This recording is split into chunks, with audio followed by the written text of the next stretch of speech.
অবশেষে তাকে খুঁজে পেলাম। আসলে কি খুঁজে পেয়েছি সেটা আসলে পুরো ব্লগটা না দেখলে আপনারা আসলে বুঝতে পারবেন না।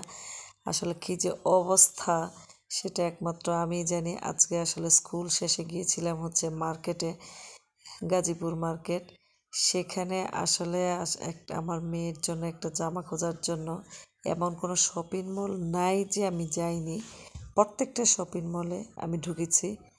বিশেষ করে ওখানে গাজীপুরে আপনার পাশাপাশি 2টা শপিং মল আছে, ফড়িং, তারপর উৎসব, অনেক পালকি, মানে প্রচুর শপিং মল।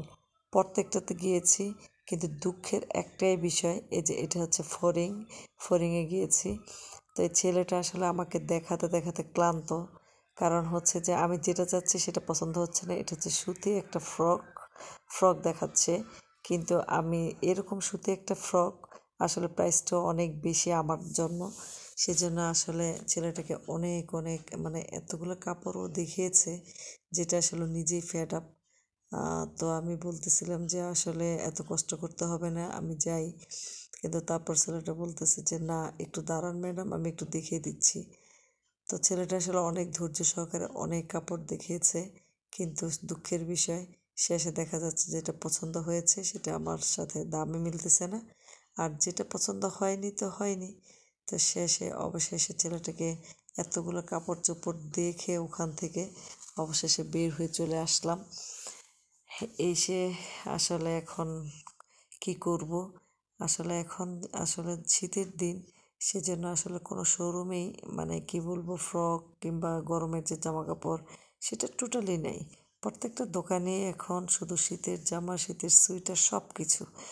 মানে নর্মাল ফ্রক এখন যদি কিনতে যাই কিংবা নর্মাল 3 পিস বাচ্চাদের জন্য, সেটাও এখন কোনো শপিং মলে খুঁজে পাওয়া যায় না।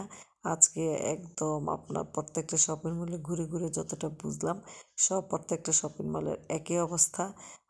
গেছি হচ্ছে আপনার স্কুল করে, আর দ্বিতীয়ত হচ্ছে মনে হচ্ছে হাঁটতে হাঁটতে পা একদম ব্যথা ধরে গেল। তারপর আজকে মানে মনে মনে জিদি ছিল যে যাকে খুঁজতে গিয়েছি তাকে অবশেষে আসলে খুঁজে নিয়ে আসবই। আমি আসলে হাল ছাড়িনি।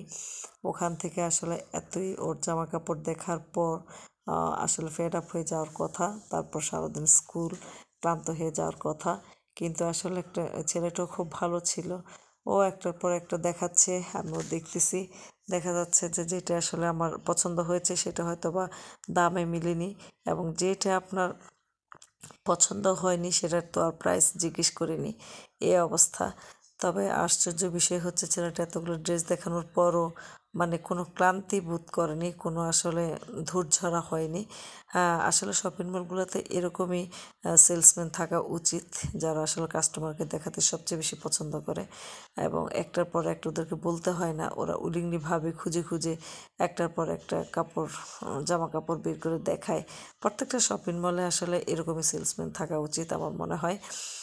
তো এই হচ্ছে, অবশেষে আমি আসলে সব কিছু দেখে টেখে অবশেষে আসলে কিনাই হলো না। তাই আমি ধীরে সুস্থে ভাবলাম যে একটু বের হয়ে দেখি, সামনে আর একটু আগাই কিংবা আর একটু দেখি শপিং মল আর আছে কিনা। তা যে যখন ওখানে গেলাম ফড়িংয়ে, তখন ভাবলাম যে শপিং মলটা আপনাদের সাথে একটু শেয়ার করি এবং একটা ছোটোখাটো একটা ব্লগ শেয়ার করে ফেলি। তাই আসলে কিছু ভিডিও ফুটেজ নিয়ে নিলাম। এই যে আসলে অবশেষে খারাপই লাগলো, এত কাপড় চোপড় দেখে যদি একটু না নিই, নিজের কাছে আসলে খারাপ লাগে, কি আর করার। অবশেষে ছেলেটাকে বললাম যে আসলে তোমাকে অনেক কষ্ট দিয়ে দিলাম, আমি অবশেষে আসলে কোনো কাপড়ই পছন্দ হচ্ছে না এখানে। আচ্ছা ঠিক আছে, সমস্যা নেই। এই যে আসলে সিঁড়িতে অলরেডি বের হয়ে অলরেডি নিচে চলে আসছি। এই যে রাস্তাটা, আমি অলরেডি ভাবতেছিলাম যে এখন আসলে কোথায় যাওয়া যায় একটা আমার মেয়ের কাপড়ের জন্য, যে আজকে অনেক দিন পর একটু সময় পেয়েছি। তারপরে যে একমাত্র শপিং মলের জন্য হাঁটতেছি, ঘুরতেছি, আর দেখতেছি যে আসলে কোন কোন শপিং মলে এখনও যাওয়া হয়নি, এবং কোন কোন শপিং মলে ছোট বাচ্চাদের, বিশেষ করে মেয়েদের, ছোট মেয়েদের জামা কাপড় আছে। সেখানে আসলে ঘুরে টুরে অলরেডি ক্লান্ত হয়ে যখন গেলাম, তখন এই যে একটু একটা কি বলবো, এটা হচ্ছে আপনার ফেস ওয়াশ কিনতে চলে আসলাম একটা হচ্ছে কসমেটিক্সের দোকানে। তো সেখানে এসে দেখি মোটামুটি অনেক ভিড়, অনেক লোকজন। তো তারপর এরই মাঝে আসলে আমি চুপ করে একটা এই যে কী বলবো এটাকে, এই কী বলবো এটা, ফেস ওয়াশ কিনে নিলাম। ফেস ওয়াশটা কিনে অলরেডি ভাবলাম যে এখানকার একটু ভিডিও ফুটেজ দেখাই আপনাদের, যে আমাদের আসলে গাজীপুর মার্কেটটা কেমন সেটা আপনারা সবাই দেখেন, সবাই জানেন। তাই একটু ভিডিও ফুটেজ করে নিলাম। অবশেষে বাসায় চলে আসলাম ক্লান্ত হয়ে।